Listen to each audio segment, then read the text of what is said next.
अभी आपने संकट मोचन की भूमिका बहुत बार निभाई है। संकट मोचन कहना होता है। ब्रेक के बाद आपका एक बार फिर से स्वागत है। महेश जोशी जी, आप राजधानी के हवा महल विधानसभा क्षेत्र का प्रतिनिधित्व करते हैं जी। बहुत ही महत्वपूर्ण विधानसभा क्षेत्र है, जहां जयपुर का हेरिटेज नगर निगम क्षेत्र भी आपके उसी क्षेत्र में आता है।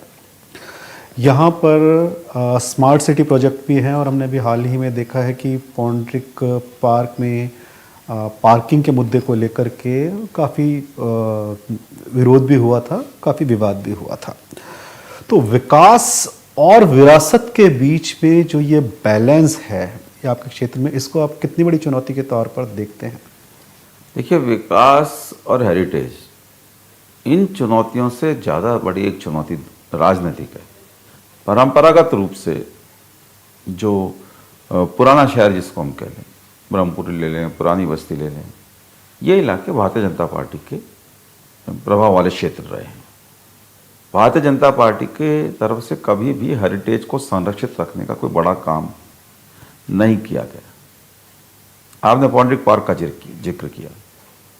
ये चुनौती है नहीं कि हम वहाँ कोई विरासत को बिगाड़ रहे हों।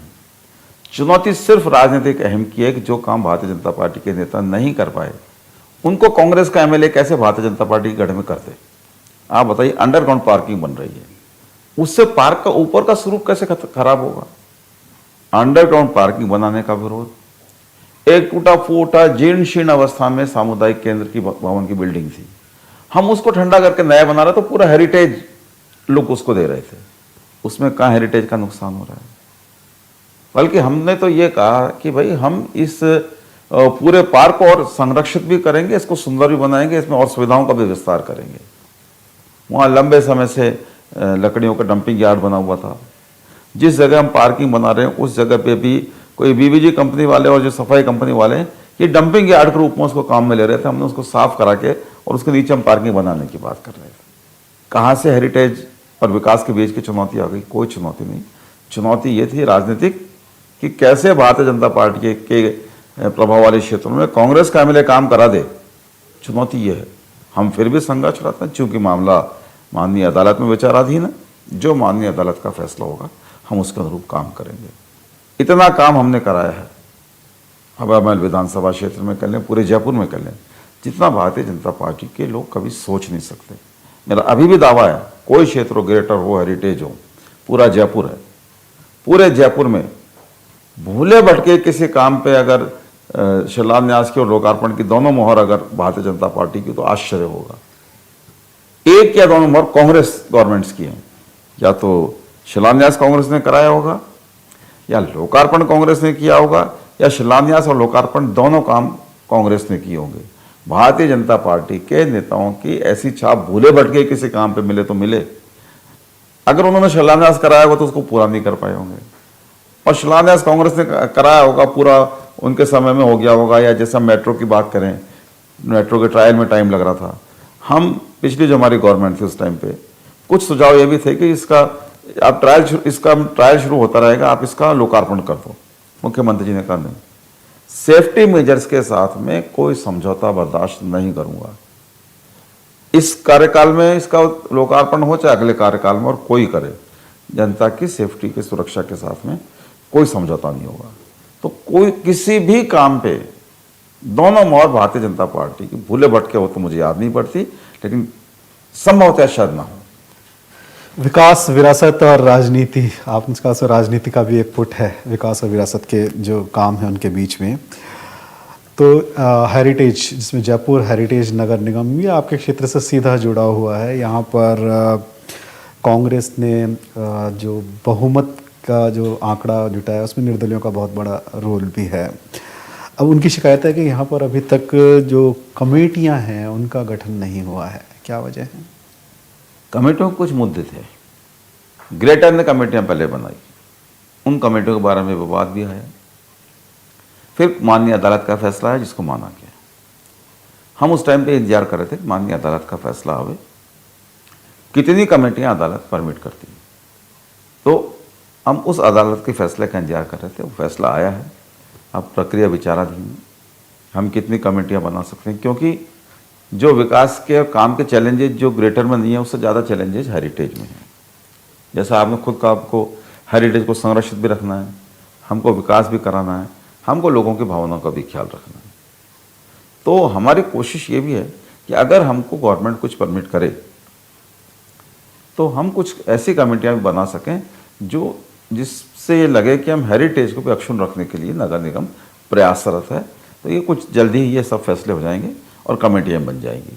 जहाँ तक निर्दलियों की बात है, निर्दलियों के सहयोग से हम लोग, निर्दलियों को हमने सहयोग लिया, हम उनका भी मान सम्मान की रक्षा करेंगे कि हम जितने मैं सालों की बात तो नहीं करता, लेकिन अधिक से अधिक जो निर्दलीय हैं उनको भी अकोमोडेट करने की कोशिश की जाएगी और निर्दलियों के साथ में कोई भेदभाव नहीं किया जाएगा।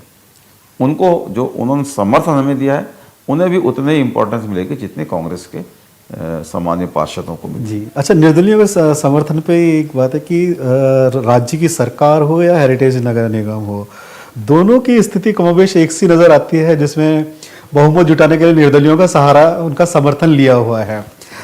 हमने स्टेट लेवल पे ये भी देखा है कि जो निर्दलीय जो जिन्होंने निर्दलियों ने जो समर्थन दिया है, वो लोग कई बार अपने कामों के लिए, अपने फेवर के लिए वो प्रेशर क्रिएट करते हैं।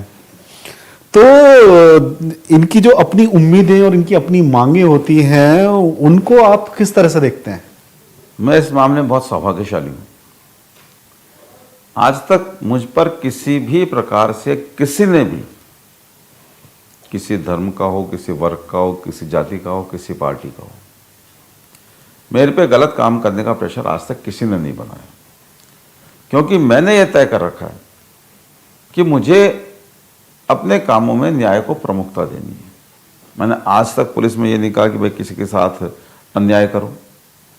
98 से 2003 सरकार में डिप्टी चीफ व्हिप रहा, उसके बाद 2008 से और 2013 की सरकार रही, मैं जयपुर से एमपी रहा, और ये तीसरी सरकार है, अब मैं इसमें चीफ व्हिप हूँ।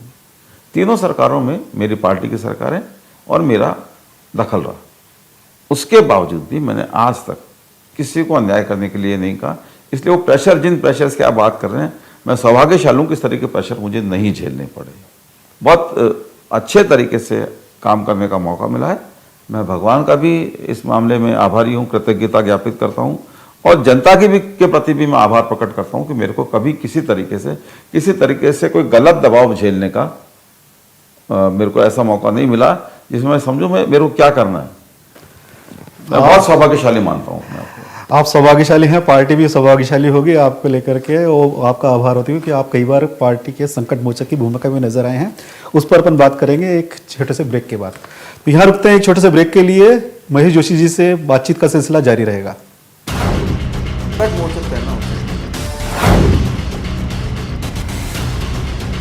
ब्रेक के बाद आप सभी का एक बार फिर से स्वागत है। महेश जोशी जी, पार्टी संकट मोचक की आपकी भूमिका की हम बात कर रहे थे।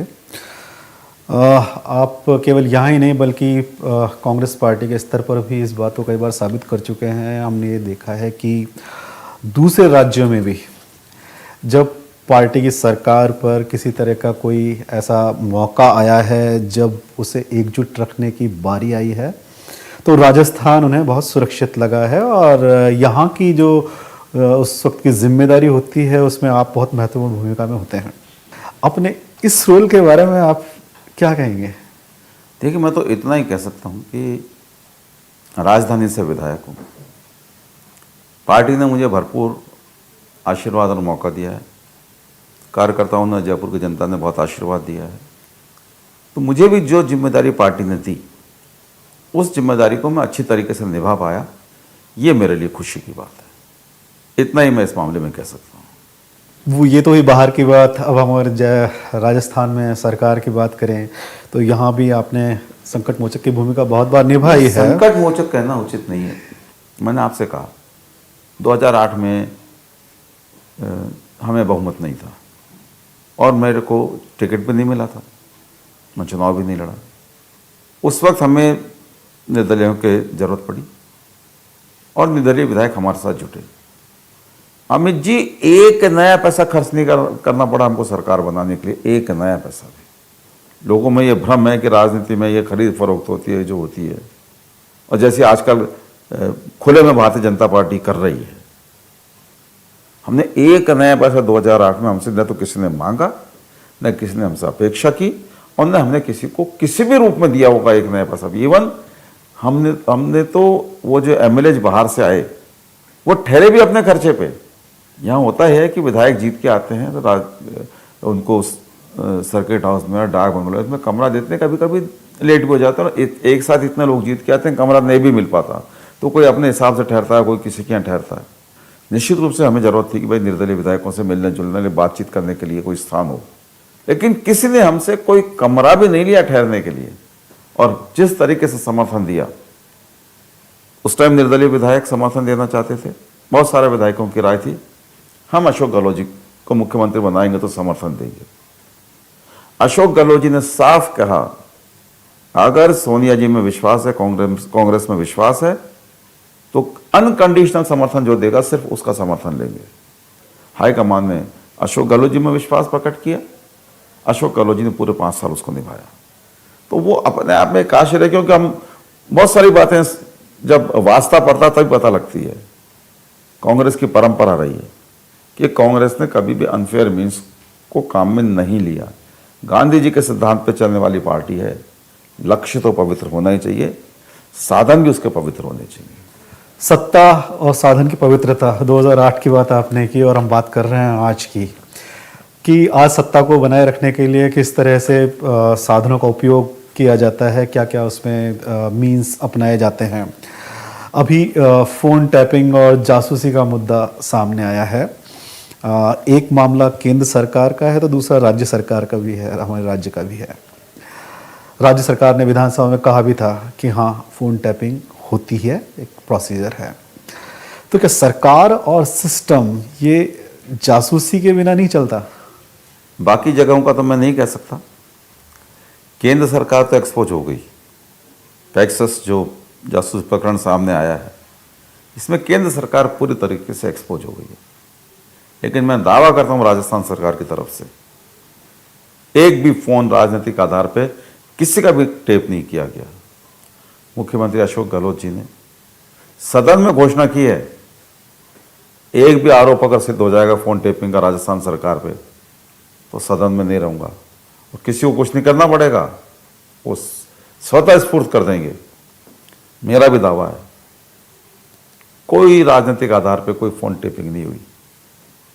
गृह मंत्री के जवाब के समय शांति धारीवाल जी ने, संसदीय कार्य मंत्री, उन्होंने जो जवाब दिया, जिसको आधार बना के भारतीय जनता पार्टी झूठ का भ्रम फैलाने की कोशिश, झूठ का जाल फैलाने की कोशिश कर रही है। कहीं नहीं कहा कि राजनीतिक आधार पर टेलीफोन टेप हुआ। उन्होंने एक प्रक्रिया बताई, वो प्रक्रिया कानून सम्मत प्रक्रिया है कि इस तरीके से अपराधियों के फोन टेप होते हैं। वो कानून का हिस्सा है, कानून संविधान का अनुरूप बनता है। कोई भी असंवैधानिक, कोई भी गैर कानूनी काम राजस्थान की सरकार ने आज तक नहीं किया।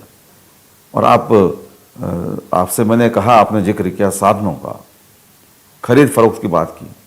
कर्नाटक में, मध्य प्रदेश में, गुजरात में, महाराष्ट्र में कैसा खुला खेल हुआ है। केंद्र की भाजपा सरकार क्या कर रही है, भारतीय जनता पार्टी क्या कर रही है, राजस्थान में क्या करने की कोशिश की, तो कांग्रेस के लोग बिके नहीं तो क्या क्या बोली नहीं लगाई गई। ये मैं कहना चाहता हूं कि राजस्थान में कांग्रेस की सरकार बनाने के लिए न तो 2008 में, इस बार भी हमें बहुमत के लिए एक की आवश्यकता थी, न इस बार हमने कभी भी कोई अनफेयर मीन्स काम में नहीं लिया। हमारे साधन उतने ही पवित्र रहे जितना हमारा लक्ष्य पवित्र था। मैं दावे के साथ कहता हूं, अगर सरकार बनाने में, अगर बसपा के मर्जर में, अगर फोन टेपिंग में कहीं भी कोई गैर कानूनी बात हुई हो, कोई अनैतिक बात हुई हो, तो पूरी जवाब लेने के लिए हम तैयार हैं। तो पिछले साल जब ये फ़ोन टैपिंग वाला मामला सामने आया था, उसके बाद में एक एफआईआर दर्ज हुई है दिल्ली में, क्राइम ब्रांच के पास में। उसमें आपको भी उन्हें पूछताछ के लिए बुलाया गया था, तो उस पर आप क्या कहेंगे? देखो, मुझे 160 सीआरपीसी का नोटिस दिया। 160 सीआरपीसी के में बंदिशें हैं बहुत सारी। 15 साल से कम उम्र के, और 65 वर्ष से अधिक आयु के मेल मेंबर को पूछताछ के लिए थाने नहीं बुलाया जा सकता। किसी भी महिला को, किसी भी आयु वर्ग की हो, किसी महिला को नहीं बुलाया जा सकता, किसी भी विकलांग व्यक्ति को नहीं बुलाया जा सकता। पता नहीं किस नादानी में उन्होंने मुझे नोटिस दिया। मेरे पास तो एक अधिकार है कि मैं उस नोटिस के खिलाफ FIR भी दर्ज करा सकता हूँ, लेकिन वो हमने कराई नहीं अभी तक। मेरी आपत्ति ये थी कि भाई आपको मेरे बयान लेने हैं तो आप कानून सम्मत तरीके से मेरे बयान लेते। मेरे को आप बुला नहीं सकते, आप आते, दिल्ली पुलिस आती, मेरा बयान लेती, जो मेरा संवैधानिक अधिकार है। उन्होंने मुझे बुलाया 160 CRPC में, जिसकी भाषा भी ऐसे है कि धमकी और नीचे लिखी होती है, इसकी पालना नहीं करे तो ये सजा होगी, ये सजा होगी, ये सजा होगी। 174, 175 के भी सारे प्रावधान बता दिए। ये तो हमारी भलमन से आता है कि हम दिल्ली पुलिस के उस आयोग के खिलाफ FIR दर्ज नहीं करा रहे, जो हमारा कानूनी अधिकार अभी भी सुरक्षित है। इसलिए हम कोई फ़ोन टेपिंग से या किसी FIR से डरे हुए नहीं। दिल्ली पुलिस का तो अधिकार क्षेत्र नहीं है। वो बताते हैं यहाँ फ़ोन टेप हुआ, तो अधिकार क्षेत्र उस जगह का उस पुलिस का बनता है जिस जगह पे कोई अपराध बताया जाता है कि अपराध यहाँ पे घटित हुआ या संभावना थी। दिल्ली पुलिस का क्या लेन देन? सिर्फ जबरदस्ती ट्रैप में फंसाने के लिए, जबरदस्ती केस को आगे बढ़ाने के लिए दिल्ली पुलिस ने FIR दर्ज की और कोर्ट में अभी भी 6 अगस्त तक दिल्ली पुलिस पे को इस बात के निर्देश हैं कि लोकेश शर्मा के खिलाफ कुछ नहीं किया जाए। तो ये सारी बातें ये दिख रही है कि भारतीय जनता पार्टी का न तो लक्ष्य पवित्र है, खरीद फरोख्त उनका लक्ष्य है, और न उनके साधन पवित्र हैं। हमारा तो लक्ष्य भी पवित्र है कि हम लोकतांत्रिक तरीके से चुनी हुई सरकारों को कभी भी गिराने की कोशिश नहीं करते। अच्छा, खरीद फरोख्त की जो बात थी, बीजेपी के ऊपर आरोप लगाए जा रहे थे, वो भी पहले कह रहे थे सरकार ये गिरेगी, दोबारा चुनाव होंगे। अब कह रहे हैं कि वो मध्यावधि चुनाव में। आपको लगता है सरकार कहीं किसी तरह से कुछ आफत, कुछ संकट टाइप कुछ है? वो दिन में भी सपने देखने की आदत है उनको। मुंगरी लाल के हसीन सपने जैसी स्थिति है। और अब तो आज जो आया ना ये पैक्सस, उसमें लोग कहने लगे हैं चौकीदार जासूस हो गया। बोले अब ये चौकीदार की सरकार नहीं है, ये जासूस मोदी की सरकार है। थोड़े दिन में लोग अभी कुछ लोगों ने होर्डिंग लगाए हैं, कुछ तख्तियां लेके चले हैं, जासूस मोदी मुर्दाबाद। ये सरकार तो जासूसी की सरकार है, केंद्र की सरकार है। शर्मनाक बात है, शर्मनाक। और उनके कान पे जूं भी नहीं रेंग रही है। और हमारे नेताओं से नहीं सीखें कोई बात नहीं। लाल बहादुर शास्त्री जी ने जब वो रेल मंत्री थे, एक ट्रेन एक्सीडेंट हुआ, उसकी नैतिक जिम्मेदारी लेते हुए इस्तीफा दे दिया था। वो नहीं, उससे प्रेरणा नहीं लें। अरे अडवाणी जी से तो लेवें, जिन्होंने जैन डायरी कांड में नाम आते ही अपना सारे पदों से इस्तीफा दे दिया था। हमारे नेताओं से नहीं लें सीख, अपने नेताओं से तो सीख लें मोदी, अमित शाह साहब। न कोई सीख की बात है। मैंने कहा ना, उनके लक्ष्य भी पवित्र नहीं है और उनके साधन भी पवित्र नहीं है, उनकी सोच भी पवित्र नहीं है। देश से लोकतंत्र को कमज़ोर कर रहे हैं और कमज़ोर करके देश में लोकतंत्र को खत्म करना चाहते हैं। ये तो बंगाल का चुनाव परिणाम इनके पक्ष में नहीं रहा, तो आप सोच नहीं सकते कि देश में क्या स्थिति बनती। हमसे बातचीत करने के लिए बहुत बहुत शुक्रिया महेश जोशी जी, धन्यवाद। खास मुलाकात में आज बस इतना ही। खबरों के लिए आप देखते रहिए न्यूज़ 18 राजस्थान। धन्यवाद।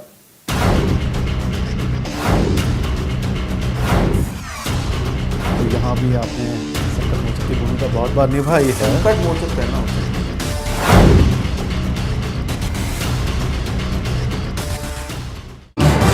इस न्यूज के सह प्रायोजक